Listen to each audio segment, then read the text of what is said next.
Bonsoir à toutes et à tous, ravie de vous retrouver pour cette nouvelle édition de Voyage au bout de la nuit. On est ensemble ce soir pour quelques heures de lecture et je vous lisais précédemment un des romans de Cap et d'épée les plus connus de la littérature française. Il s'agit des Trois Mousquetaires d'Alexandre Dumas.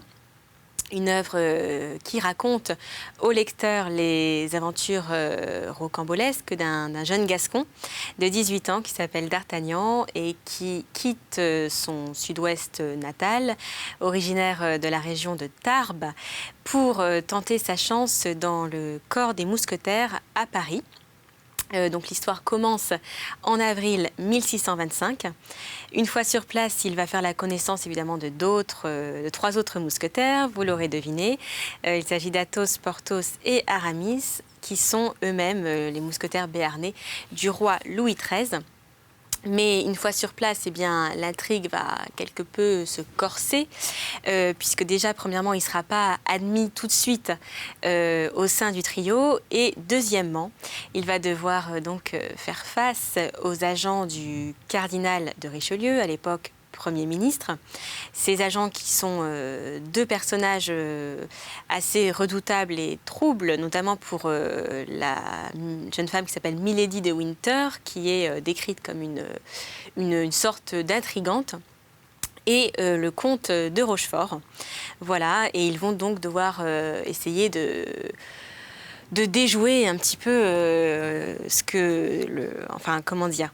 Ils vont tenter en fait de déjouer les pièges, enfin en tout cas qui, eux, protègent les intérêts du cardinal. Voilà.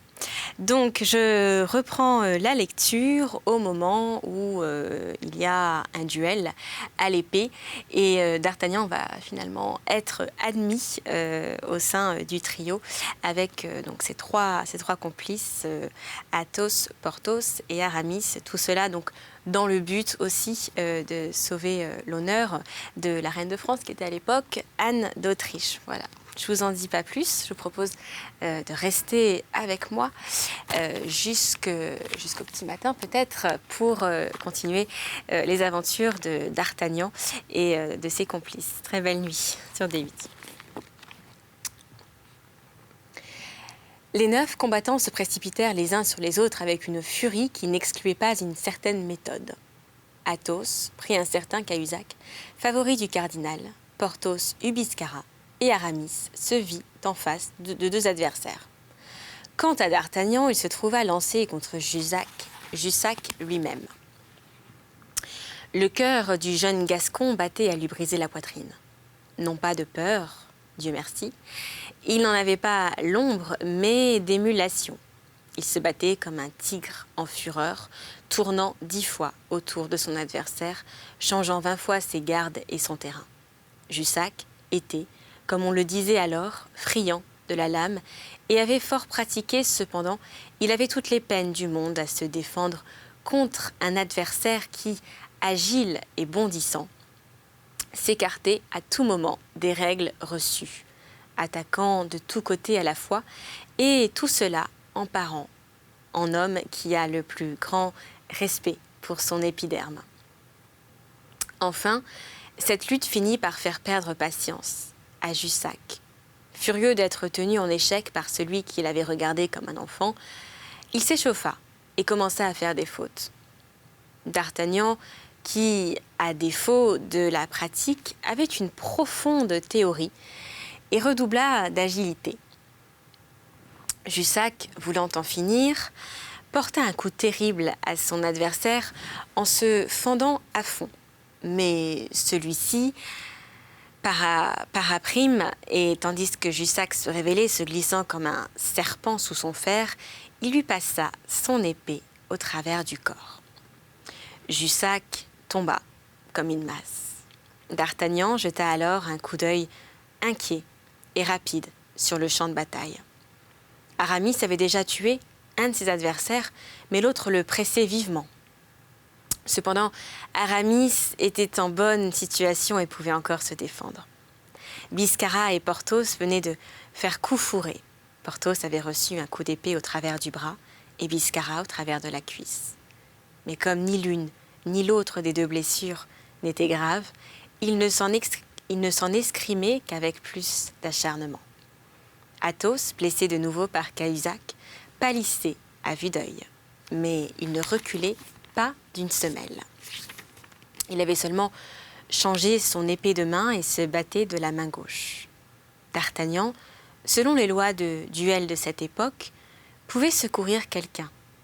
Pendant qu'il cherchait du regard celui de ses compagnons qui avait besoin de son aide, il surprit un coup d'œil d'Athos. Ce coup d'œil était d'une éloquence sublime. Athos serait mort plutôt que d'appeler au secours, mais il pouvait regarder et du regard demander un appui. D'Artagnan le devina, fit un bond terrible et tomba sur le flanc de Cahusac en criant « À moi, monsieur le garde, je vous tue !» Cahusac se retourna. Il était temps. Athos, que son extrême courage soutenait, seul tomba sur un genou. « Sans Dieu, criait-il à D'Artagnan, ne le tuez pas, jeune homme, je vous en prie. J'ai une vieille affaire à terminer avec lui quand je serai guéri et bien portant. Désarmez-le, seulement liez-lui l'épée, c'est cela.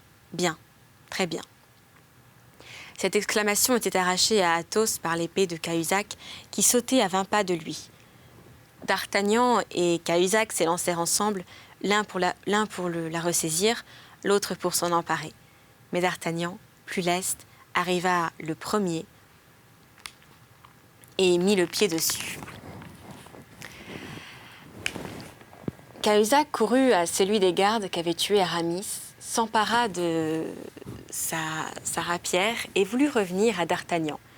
Mais sur son chemin, il rencontra Athos, qui, pendant cette pause d'un instant que lui avait procuré D'Artagnan, avait pris haleine et qui, de crainte que D'Artagnan ne lui tuât son ennemi, voulait recommencer le combat.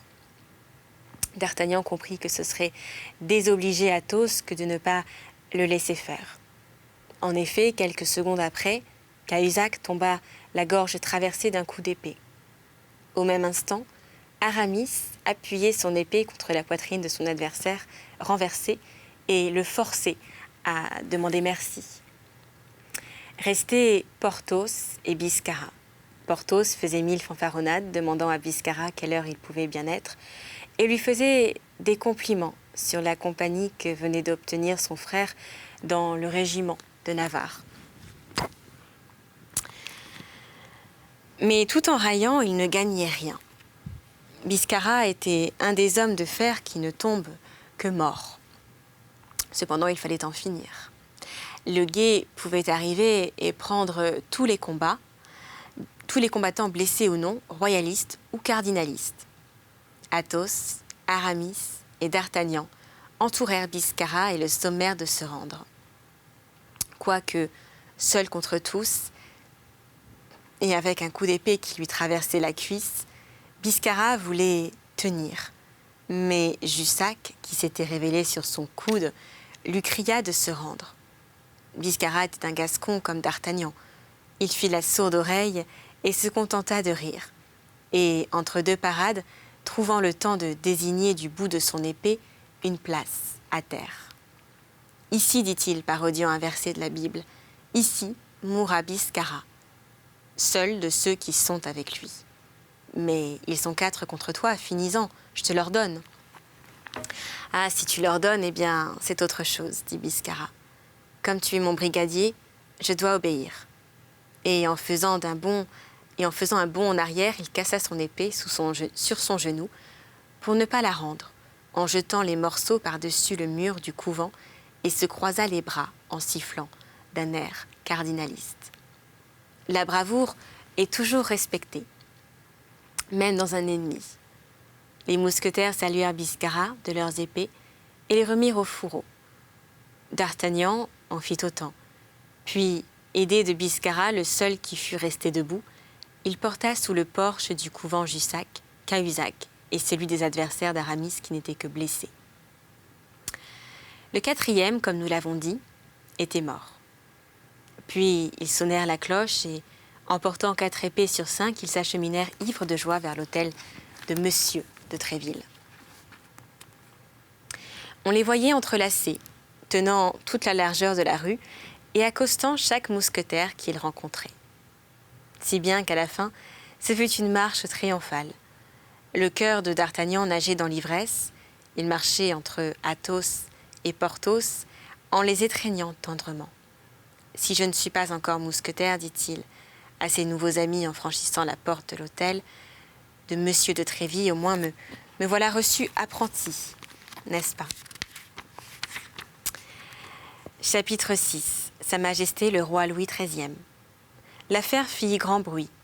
Monsieur de Tréville gronda beaucoup tout haut contre ses mousquetaires et les félicita tout bas.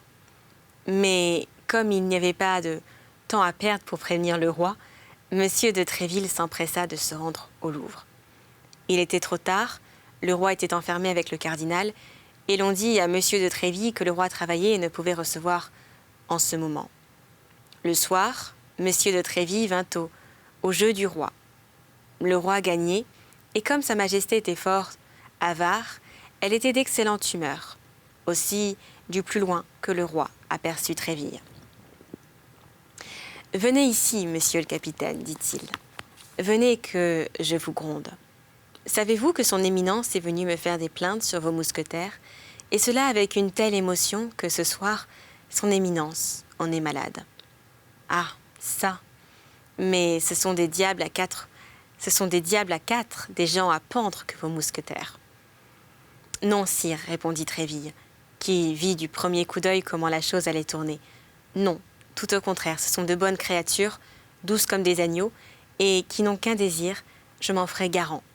C'est que leur épée ne sorte du fourreau que pour le service de votre majesté. Mais que voulez-vous? Les gardes de monsieur le cardinal sont sans cesse à leur chercher querelle, et pour l'honneur même du corps, les pauvres jeunes gens sont obligés de se défendre. « Écoutez, monsieur de Tréville, dit le roi, écoutez-le. Ne dirait-on pas qu'il parle d'une communauté religieuse? En vérité, mon cher capitaine, j'ai envie de vous ôter votre brevet et de le donner à mademoiselle de Chemerault, à laquelle j'ai promis une abbaye. Mais ne pensez pas que je vous croirai ainsi sur parole. On m'appelle Louis le Juste, monsieur de Tréville, et tout à l'heure, nous verrons. » Ah, c'est parce que je me fie à cette justice, sire, que j'attendrai patiemment et tranquillement le bon plaisir de votre majesté. « Attendez donc, monsieur, attendez donc, dit le roi.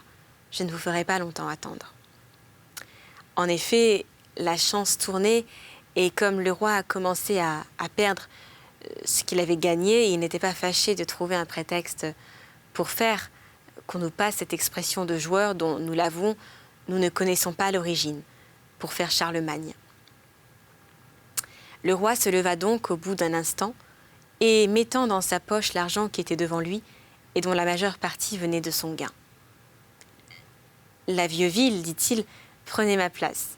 Il faut que je parle à monsieur de Tréville pour affaire importante. Ah, j'avais 80 louis devant moi, mettez la même somme afin que ceux qui ont perdu n'aient point à se plaindre, puisque la justice avant tout. » Puis, se retournant vers monsieur de Tréville et marchant avec lui vers l'embrasure d'une fenêtre, « Eh bien, monsieur, continua-t-il, vous dites que ce sont les gardes de l'éminentissime qui ont été chercher querelle à vos mousquetaires. »« Oui, sire, comme toujours. »« Et comment la chose est-elle venue, voyons, car, vous le savez, mon cher capitaine, il faut qu'un juge écoute les deux parties. »« Ah, mon Dieu, de la façon la plus simple et la plus naturelle. 3 de mes meilleurs soldats, que votre majesté connaît de nom et dont elle a plus d'une fois apprécié le dévouement, et qui ont, je puis l'affirmer au roi, son service fort à cœur. 3 de mes meilleurs soldats, dis-je, MM, Athos, Porthos et Aramis, avaient fait une partie de plaisir avec un jeune cadet de Gascogne que je leur avais recommandé le matin même. La partie allait avoir lieu à Saint-Germain. Je crois, et ils s'étaient donné rendez-vous au Carme des Chaux, lorsque fut troublé par monsieur de Jussac et monsieur Cahuzac, Biscarat et 2 autres gardes qui ne venaient certes là en si nombreuse compagnie sans aucune mauvaise intention contre les édites. « Ah, vous m'y faites penser, dit le roi. Sans doute ils venaient pour se battre eux-mêmes. » Je ne les accuse pas, sire, mais je laisse votre majesté apprécier ce que peuvent aller faire 5 hommes armés dans un lieu aussi désert que sont les environs du couvent des Carmes. Oui, vous avez raison, Tréville, vous avez raison. Alors, quand ils ont vu mes mousquetaires, ils ont changé d'idée et ils ont oublié leur haine particulière pour la haine de corps. Car votre majesté n'ignore pas que les mousquetaires qui sont au roi, et rien qu'au roi, sont les ennemis naturels des gardes qui sont à monsieur le cardinal. Oui, monsieur Tréville, oui, dit le roi mélancoliquement, et cela est bien triste. Croyez-moi de voir ainsi 2 parties de France, de tête à la royauté, mais tout cela finira. Tréville, tout cela finira. Vous dites donc que les gardes ont cherché querelle aux mousquetaires? Je dis qu'il est probable que les choses se sont passées ainsi, mais je n'en jure pas, sire. Vous savez combien la vérité est difficile à connaître, et à moins d'être doué de cet instinct admirable qui a fait nommer Louis XIII le Juste. Vous avez raison, Tréville, mais ils n'étaient pas seuls, vos mousquetaires. Il y avait avec eux un enfant. Oui, sire, et un homme blessé, de sorte que 3 mousquetaires du roi, dont un blessé et un enfant non seulement ont tenu tête à 5 des plus terribles gardes de monsieur le cardinal, mais encore en ont porté 4 à terre. Mais c'est une victoire, cela, s'écria le roi, tout rayonnant. Une victoire complète. Oui, sire, aussi complète que celle du pont de C. 4 hommes, dont un blessé et un enfant, dites-vous. Un jeune homme à peine, lequel sait même si parfaitement conduit en cette occasion que je prendrai la liberté de le recommander à votre majesté. Comment s'appelle-t-il? D'Artagnan, sire. C'est le fils d'un de mes plus anciens amis, le fils d'un homme qui a fait, avec le roi votre père, de glorieuse mémoire, la guerre de partisans. Et vous dites qu'il s'est bien conduit, ce jeune homme? Racontez-moi cela, Tréville. Vous savez que j'aime les récits de guerre et de combat. Et le roi Louis XIII releva fièrement sa moustache en se posant sur la hanche. Sire, reprit Tréville, comme je vous l'ai dit, monsieur d'Artagnan est presque un enfant. Et comme il n'a pas l'honneur d'être mousquetaire, il était en habit bourgeois. Les gardes de monsieur le cardinal, reconnaissant sa grande jeunesse, et de plus, qu'il était étranger au corps, l'invitèrent donc à se retirer avant qu'ils attaquassent. Alors, vous voyez très bien, Tréville, interrompit le roi, que ce sont eux qui ont attaqué. Oui, c'est juste, sire. Ainsi, plus de doute. Ils le sommèrent donc de se retirer, mais il produisit qu'il était mousquetaire de cœur et tout à sa majesté, qu'ainsi donc il resterait avec messieurs les mousquetaires. Brave jeune homme, murmura le roi. En effet, il demeura avec eux et votre majesté alla un si ferme champion que ce fut lui qui donna à Jussac ce terrible coup d'épée qui met si fort en colère monsieur le cardinal. C'est lui qui a blessé Jussac, s'écria le roi. Lui, un enfant? Ceci, Tréville, est impossible. Mais c'est comme j'ai l'honneur de le dire à votre majesté. Enfin, Jussac, une des premières lames du royaume. Eh bien, sire, il a trouvé son maître. Je veux voir ce jeune homme, Tréville. Je veux le voir, je veux le rencontrer. Et si on peut faire quelque chose, eh bien, nous nous en occuperons. Quand votre majesté daignera-t-elle le recevoir? Demain, à midi, Tréville. L'amènerai-je seul? Non, amenez-le-moi tous les 4 ensemble. Je veux les remercier, tous à la fois. Ces hommes dévoués sont rares, Tréville, et il faut les récompenser. Il faut récompenser le dévouement. Ce sera donc la fin pour cette lecture des 3 mousquetaires d'Alexandre Dumas, mais je vous retrouverai prochainement pour de nouvelles aventures littéraires. D'ici là, n'oubliez pas d'interagir avec nous. Vous connaissez le principe, c'est simple. Vous tapez hashtag VBN, ça s'affiche juste là en bas de l'écran. Et pour ceux qui le souhaitent, eh bien, vous pouvez aussi nous revisionner en replay sur le site de la chaîne www.d8.tv. Voilà, je vous embrasse, je vous souhaite une très belle nuit ou une bonne journée pour ceux parmi vous qui se lèvent pour aller travailler. À très bientôt sur D8.